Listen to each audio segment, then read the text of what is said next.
We are here with Mauricio from Aire Libre. I want to just let you kind of introduce yourself. Yeah, well, you said I'm Mauricio. I'm a co-founder of Aire Libre.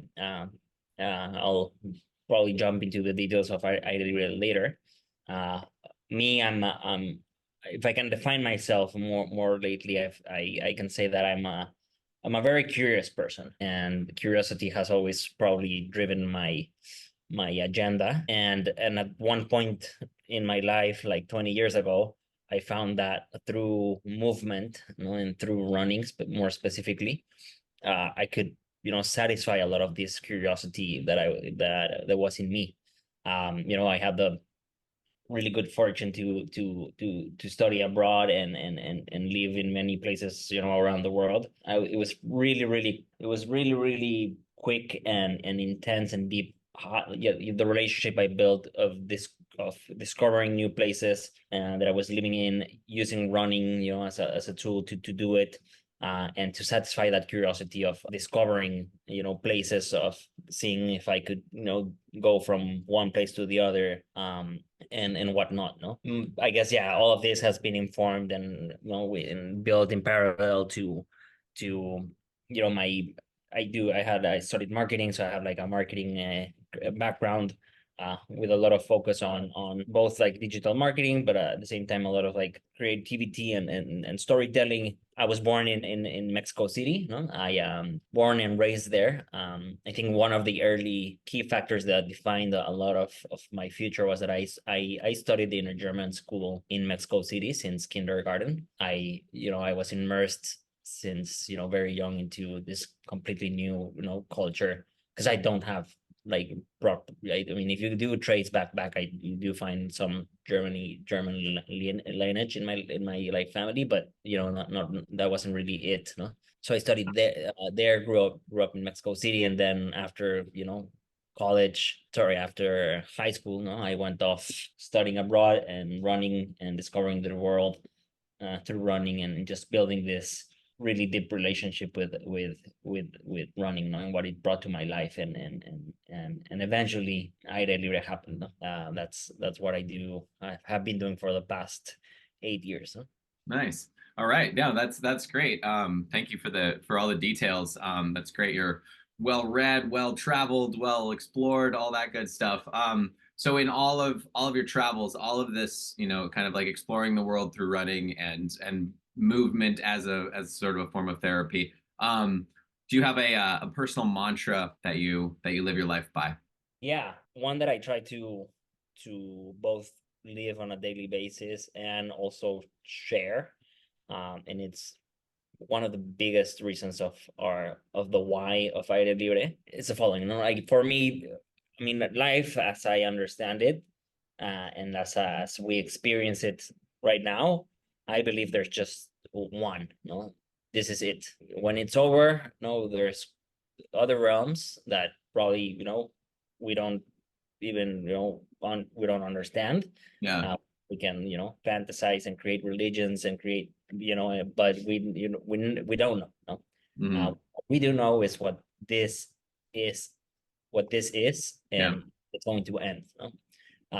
So with that premise, I believe then, by default, that the most valuable thing, then it's your experience on Earth, your experience alive, and your experience while you're here.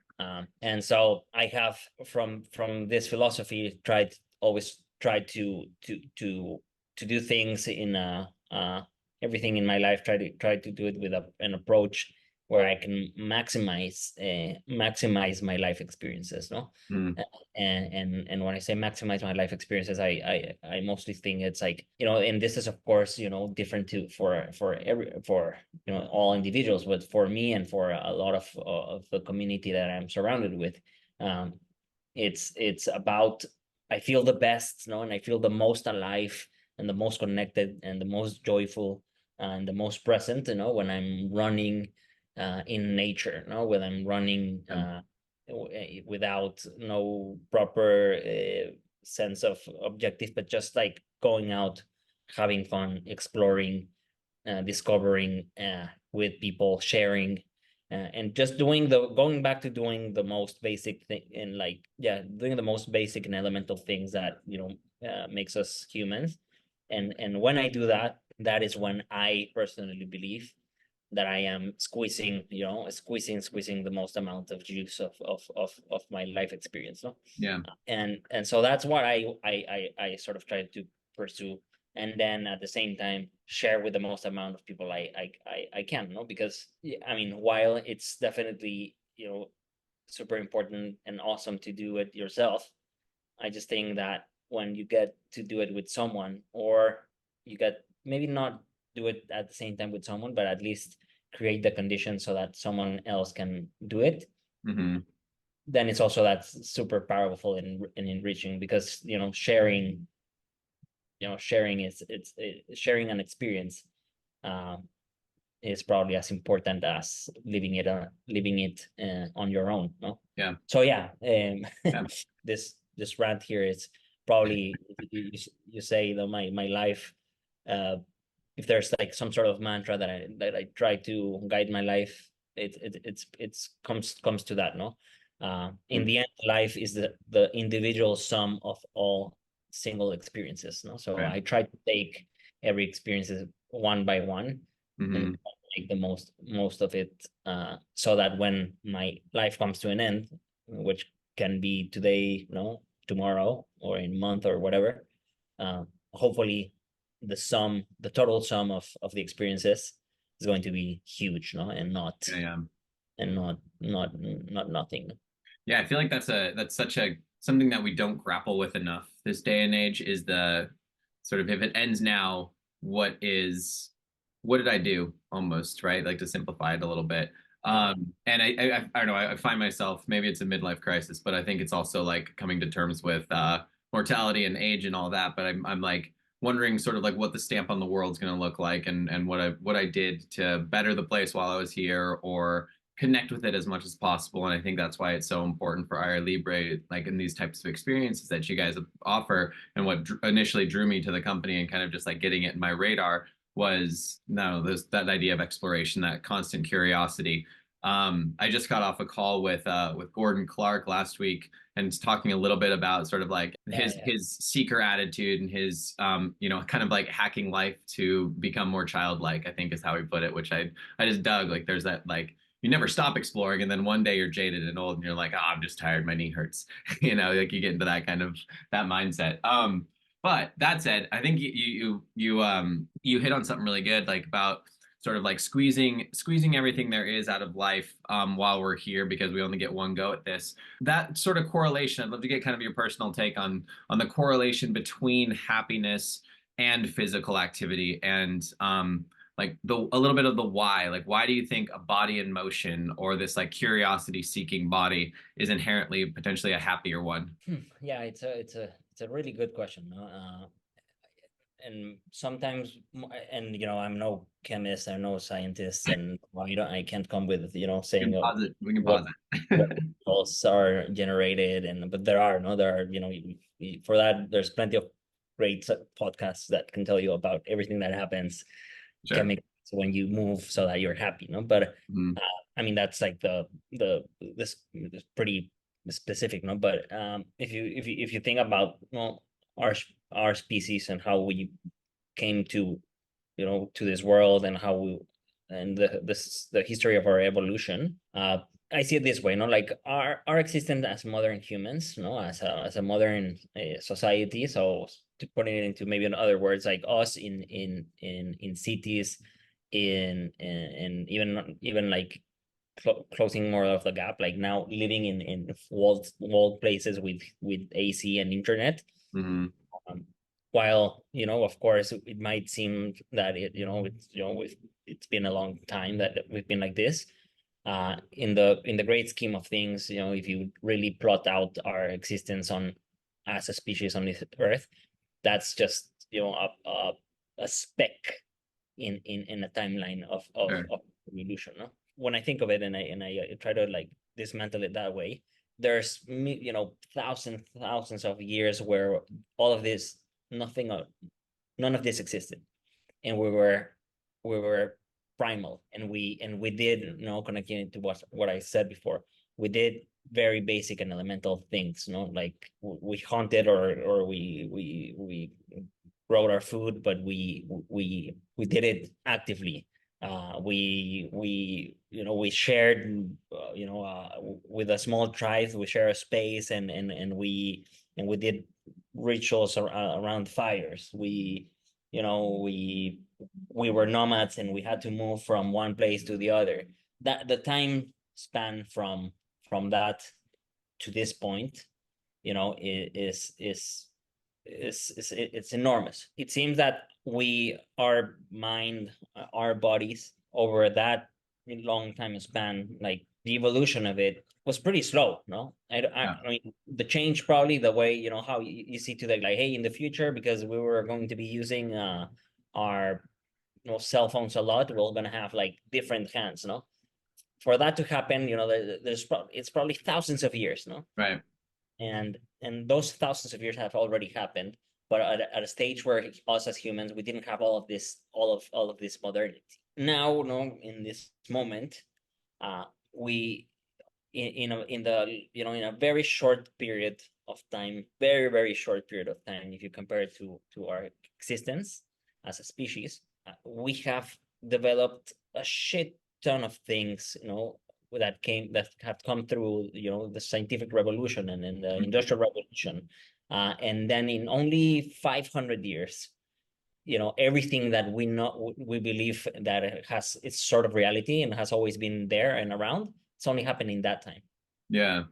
And so we are still built, our brains, our bodies, everything, it's completely built and completely still informed by, really, you know, that backlog of thousands of more years where none of this existed.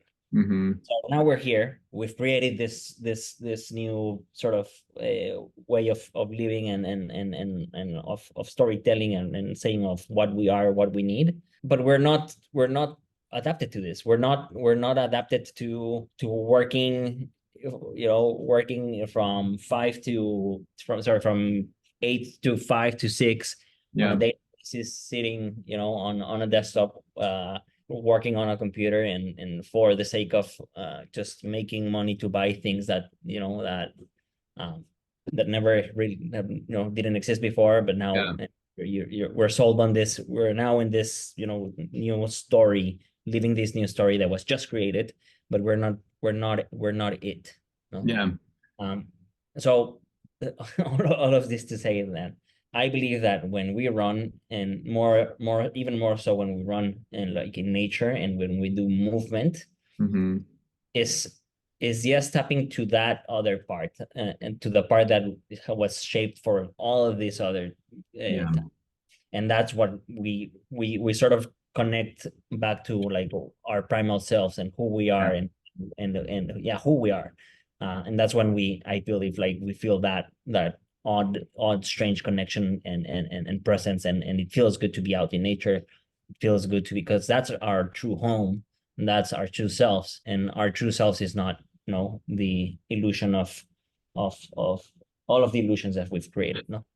Man, yeah. Okay. So one of the things that you hit on there, I think is super, I mean, everything was super interesting, but I think one of the key factors too to pull out of there is this kind of correlation between movement, happiness, but then also movement as a community almost endeavor, right? Like primarily we moved in tribes, we moved, you know, we hunted together, we did all these things together. And obviously, like we hear all this, like, you know, the loneliness pandemic and social media kind of like putting a divider sort of in like the just exemplifying isolation, I guess. So what I'm trying to get at is there is this correlation between running, movement, happiness, and then also that being a linchpin to being a more active member of a community, right? Like it's kind of like you can like draw that correlation from once you start to move, it's easier to find people to move with. Obviously, like there's outliers and there's exceptions to the rule, but I don't know. I've never thought about like the primal aspect of it, more just like I guess it is though if you think about like I was lonely, so I started doing this. It was a hobby, and that led me to, you know, meeting all these groovy people. But And yeah, with the community part of it, as you said, like, it's crazy because you know, I've witnessed it over and over, and I just wrote about it, like, yesterday is, many times you're out running with a group, and maybe this group is just someone that you've just met, no, or maybe it's the group of runners that you've already run for some time or whatever. Sometimes in the long run, you don't have to be talking, Yeah. no, and you're not talking if you're going maybe like at a stronger pace or whatever. And so you might be go out for 2 or 3 hours, but somehow when you finish, you feel somehow much more connected to the people that you did it with, Hmm. uh, than if you had, sat down at a cafe and small talked or for hours and hours without conversation, just by moving together, and going through a same sort of like movement practice and struggle, and then you end up and you're like, oh man, brother, what's up? Like, or Yeah. you feel that, no? Yeah. I was gonna say it's a form of trauma bonding almost at that point, right? It's, Like, look, I have one of the craziest like examples of this is one we had one experience once in the Cooper Canyons, in Chihuahua, where the Raramuri tribe are based. It was a group of like 16, 18, almost all strangers. Like probably all of them were individual signups, no.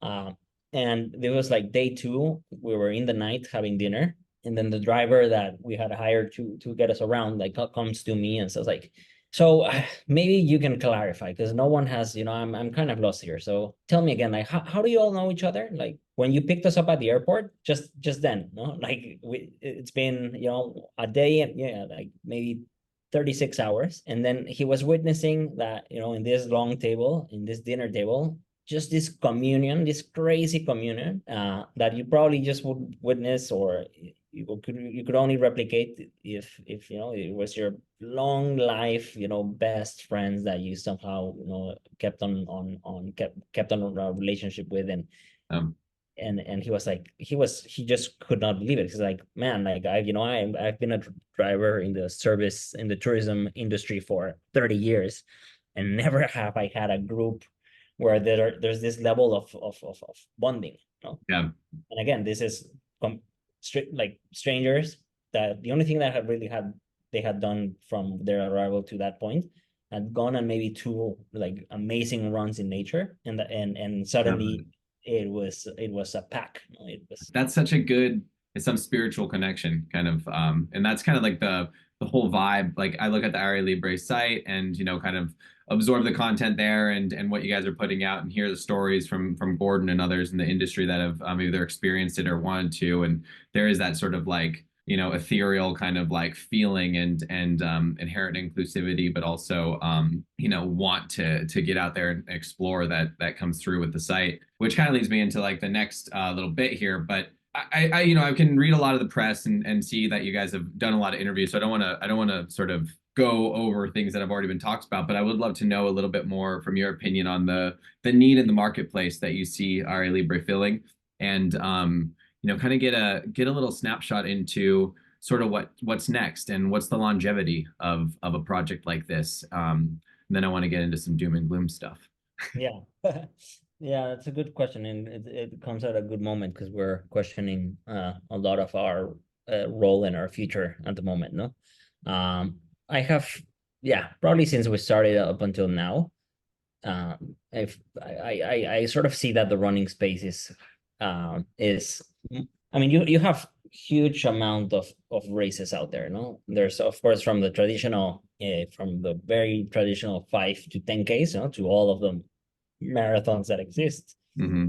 And then in the world, after that, you have a lot of ultra marathons, and then with, yeah, I guess in the past few, probably 10 years, this probably together, this is probably a parallel, and in probably in some degree informed by also what happened with running crew culture, like in major cities. I believe that a younger crowd, a more creative crowd, came together, started running, and then out of all of this mixture, new things came out, no? Hmm. One of the things that came out is Aire Libre. And Aire Libre, since it began and up until now, I guess in the offering of the running world. It's an alternative where we say, come run, no, let's go run together and explore the world of running. Hmm. But this is not a race. You're not here to compete. We're not going to give you here. No, we're not going to give you a medal.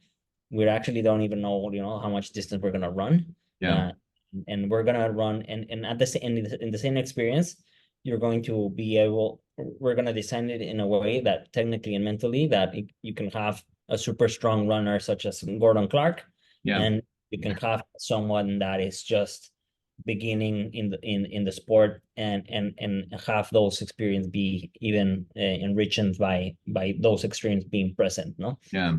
it's the inclusivity, the approach of saying, hey, running, you can run without having to race. You can run for the sake, for the philosophy that we sort of yeah, that we preach, no, running for the sake of joy, running for the sake of celebration, running for the sake of connection with yourself, with earth. And that's our angle, no, Yeah. that's what we say. I believe a lot of, run, yeah, there should be more spaces, and there's probably more innovations that are going to happen and happening, that where running is one of the main tools, but it's not, but the format is just different, no, like right now the speed project is happening Yeah. these days, no, like the speed project, I mean, while it's still a race, no, and it's still maybe in that same in the format of competition and everything, Hmm. but it's also something that spun off, and it's also serving a different kind of purpose, no. Yeah, kind of gets into that unsanctioned race Yeah, almost yeah. circuit, Uh-huh. and a little bit more officiality with it over the years, of course. But Right. so then I guess from where Aire Libre kind of started and where it's progressed to today, do you feel that it's on sort of like the trajectory that you saw it going? Was it more or less than you thought? No, it's been quite a ride. There's one thing that happened in our short history so far, that had a big impact on our past probably 3 years, no? Yeah. And that was the pandemic, no? So before the pandemic, we had, that probably that year from our history was just one of the most interesting years in terms of the offering, the places that we were gonna go run, and that was it, no? But then, comes coronavirus, and the world comes to, a halt, and the first thing that gets sort of like impacted is international tourism. So pretty much in the turn of in a blink of an eye, our project was like in just the biggest risk of disappearing, no? Hmm. So that forced us to do a couple of things, and among those couple of things were, how do we survive? And since we were a very storytelling driven and content, and we have always done it for ourselves, we Hmm. have already at some point and at some capacity worked with different brands in the running space, wellness space, on creative things. No, that was the time where it's like, hey, maybe we should explore digging and investing a bit more on that, and sort of right now double down on creative projects, because that's something we can do right now to survive. And so that happened, and then also we started doing local. We were, I mean, although the company operates sort of globally, most of the team is around Mexico City, no.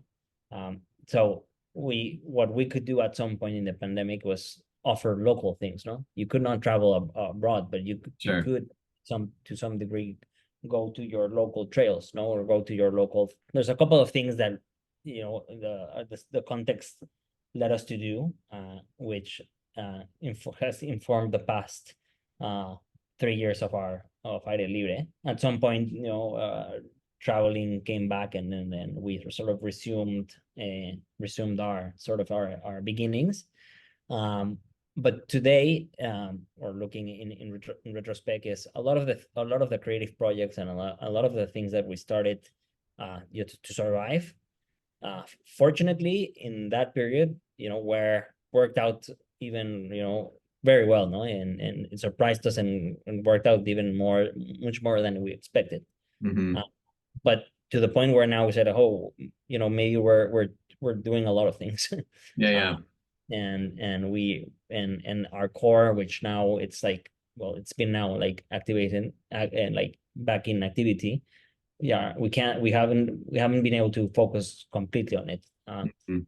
And so we're now taking the steps and measures to start cutting off the noise, and the things that don't build on our core beginnings. And now comes the time to go back to those roots, no? Yeah, And no, and hopefully in a way that we can open it even more, open the project even more to the world and to partners around the world, so that we can do this. I mean, we already do operate in various countries. hmm, Hopefully, with the plans and things we have in mind, we would love to open more doors, and structure it so that we can have more people live deep transformational experiences led by local experts, passionate people that love running, that love nature, that love their countries. that's awesome. So kind of want to circle it back from Aire Libre specific and sort of mission and goals of the business into sort of the outreach to the community and someone curious about joining an expedition or an exploration or an experience for the first time. Maybe it's like someone that's like wanting to take their running to a new level. I know that there's like I feel like what you were mentioning about like the traditional races and then coming to an Aire Libre experience and understanding no medals, no timing, not even understanding distances, it is foreign for a lot of people, be it, very well versed runners or runners that are, I don't know, like just getting into things. I think it spans a wide gamut there. What's the right mindset would you suggest someone comes into these experiences with?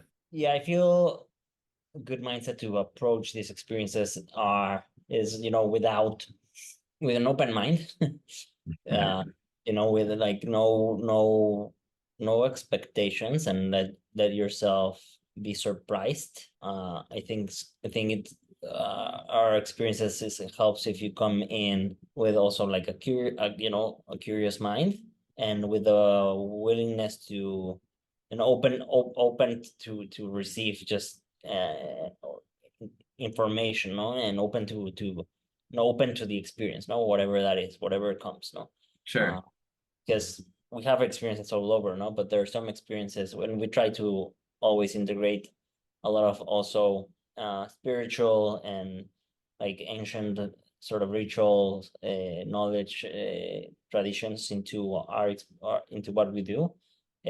Like in some destinations that's more sort of possible because of the legacy of the places, but like in Mexico or in Peru, Bolivia, we sometimes engage in ceremonies like sweat lodges, where a lot of participants probably is the first time in their lifetime that they've been in a similar in a doing something like that, and being open to the experiences, no Yeah. judgment, with a sort of like empty mind is super super nutritious for the whole thing, no. Yeah. uh it's funny, we don't do a deliberate we haven't never done a deliberate that sort of targeting marketing exercise to target women. Yeah. But somehow, you know maybe around 70% of our participants are women and men. Most of them is, very surprisingly, solo women travelers, no? And I don't know, I say this because of, maybe I don't know if that relates to the mindset. Uh, Yeah. because our project, I feel, attracts people that are going through probably a life stage or a mental stage of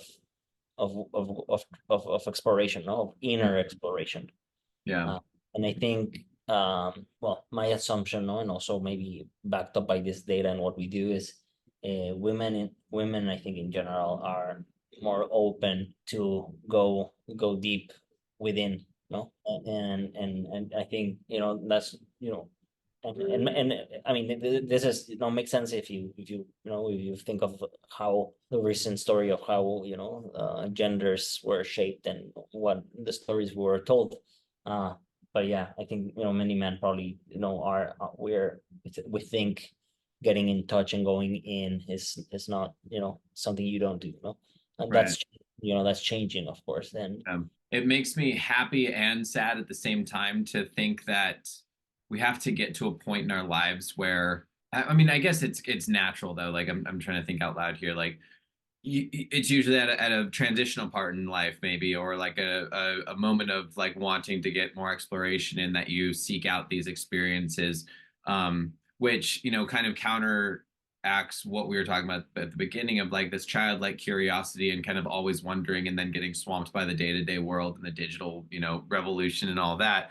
But there's still that thing in our heads, that inherent thing in our heads that's like, there's something primal going on and I need to explore it. It's just like gets drowned out with all the noise from the 9 to 5s and the day to day. So I guess on top of like the mindset people should come into these experiences with and what they should sort of expect, what's the what do you hope that they leave with, and how do you extend the feeling that they should come away from one of these experiences with? that's a great question because, as we said, no, sometimes, you know, we like to call our experiences transformative, no, and that's, we eventually learned that that's actually just like a term within, you know, like the some sort of like niche travel industry, not like transformative travel. Yeah. It happens that what we do is fits into that, no, but uh, pretty much what ignited our, like, because we didn't start doing experiences, no, we first started doing storytelling and content and Mm-hmm. putting, you know, the stories of the adventures that we were doing ourselves, and then that led to a lot of like people wanting to, you know, sort of like be part of it and join, and at some point we said, hey, there's a lot of people asking, we should do something, and we did something, and which was the first experience we ever did, and when we finished that first experience, and we had no idea that what was going to happen. You know, we knew that it was a guaranteed, you know, excellent time because what you were gonna do, eat, see, etc. But Mm-hmm. we had no idea about this other element. And when the experience finished, you know, we had 80% of the group, you know, bursting into tears and giving us, you know, this completely unexpected feedback, and such as this guy says, no, out of my 37 years living, no, and existing, no, these 5 days out here have been the most vivid, and I've never felt more alive than ever before. Yeah. And it's just in this, you know, ecstasy, no. That's what, you know, that's what I try and we try to achieve, and that's, you know, the reason of our existence, but that also comes to with sort of like, yeah, also being conscious about what that implies and what responsibilities that carries, because we're coming from this matrix, you know, that we're coming from this matrix where we're all plugged into, and where we are, you know, faced on, and story told and bombarded daily with, you know, messaging that, you know, puts us in a certain mindset and tells us what, you know, what we have to do and achieve and whatnot. And Mm-hmm. then, you know, going to these experiences is it's a bit of a way of disconnecting from that matrix and showing that there are other perspectives and other ways of living that are not this. Yeah. And then when you show that, and then you have precisely such, you know, such profound, you know, experiences, and you have that, then it does come out of responsibility, because all these participants are going to come back to this, no? Mm-hmm. When you say, you know, like what would I love for, you know, for participants to take back is, you know, out of what they lived, out of the transformation of the perceptions, of the understandings of other ways of relating to running, to yourself, to community, to the world. It's probably taking it back and hopefully applying it, you know, applying it more on their daily basis, and also gradually, so that, you know, we can balance, start balancing more, of our routines, or Yeah, no, that makes sense. I like that. Is the that longevity. It's how you apply what you're learning into your day to day. I think it's so easy to get, like we were saying again at the top, like it's so easy to just get back in the fold of the habits and you know, sort of the routines, that sometimes it does take an experience like this that can sort of shake you up, to jar you just enough to get you thinking a little bit differently. So like 5 days or 4 days of the most vivid visions, I guess, that you've ever seen can obviously impact a person in a yeah, lot of different ways. and and because what you experienced and what you did, you can essentially do it outside of your door, uh, Yeah,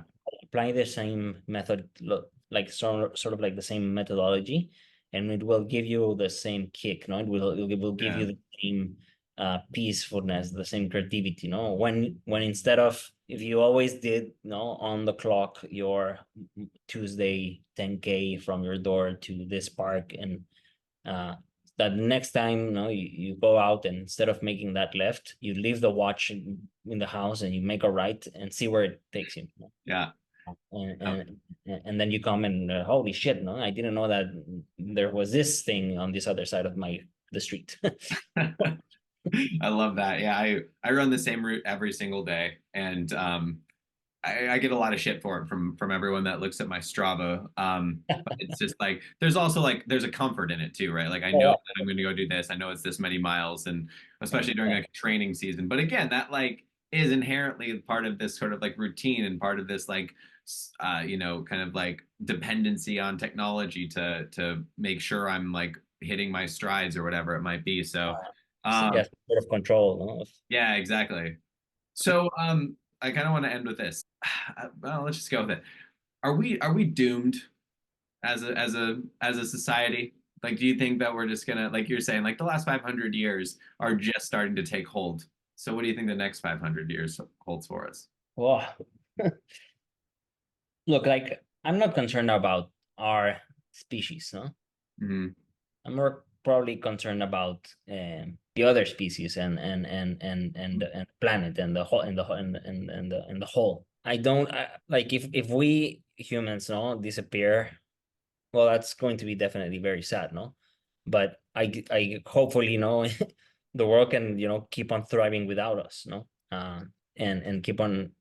I mean, the world doesn't exist because we exist. No? It exists because it's there. We're just a speck of it. No, we're just Yeah. a player. We're not life. No, we're part of it. Right.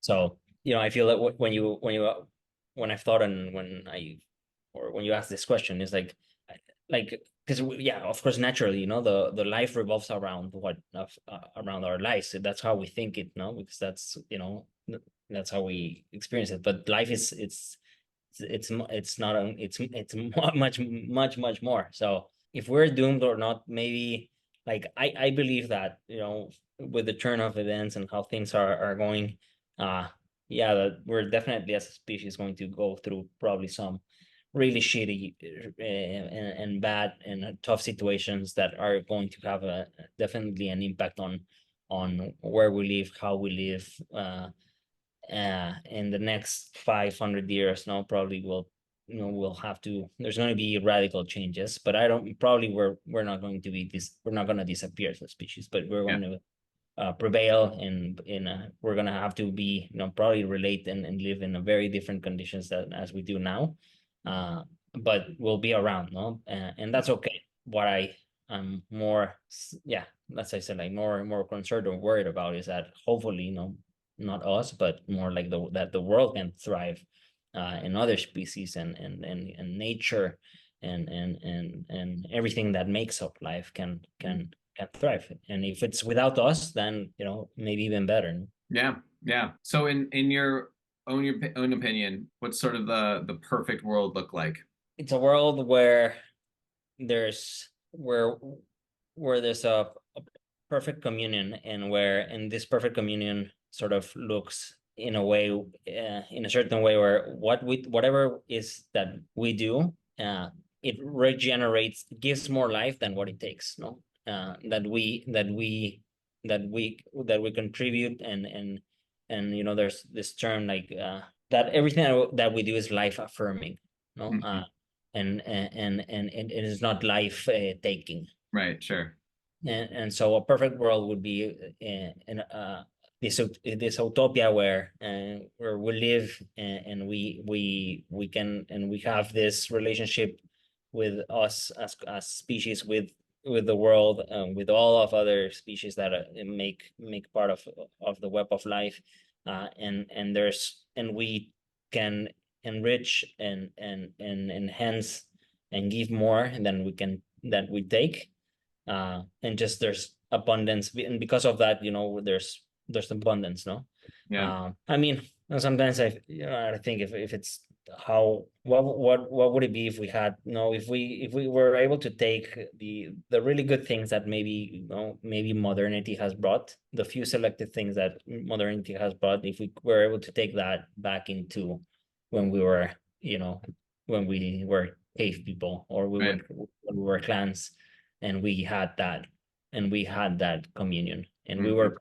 when we were part of Earth, no? We were one with it and not a separate. Sure. So a perfect world for me is a world where we go back to being part of it, and not separate. Yeah. And because when we do, and when we're back part of it, then naturally it's in alignment with this, with life, and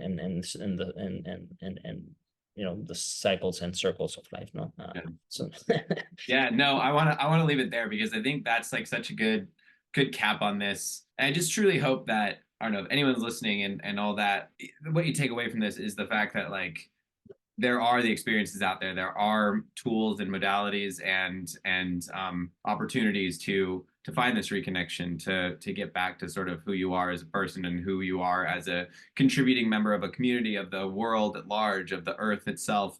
And yeah, and I just hope to I hope that people know that you exist, and that there's people out there like you that think this way, and that they can find these opportunities to continue the exploration of who they are as humans, of life. And I want to thank you for so much for joining today. I'm really really excited about this, and I think next steps for me is going to be finding an experience uh, that fits into the calendar. And fuck it, even if it doesn't fit in the calendar, isn't that sort of the point? Like you just kind of like throw it all to the wind and take a left where it's supposed to be a right, kind of thing. yeah, it would be our pleasure, man. And we have like Awesome. a very, very interesting calendar for the rest of the year. Plenty, Awesome. plenty, plenty of things happening. So Yeah, it's looking at the French Pyrenees, so I think I might try that one.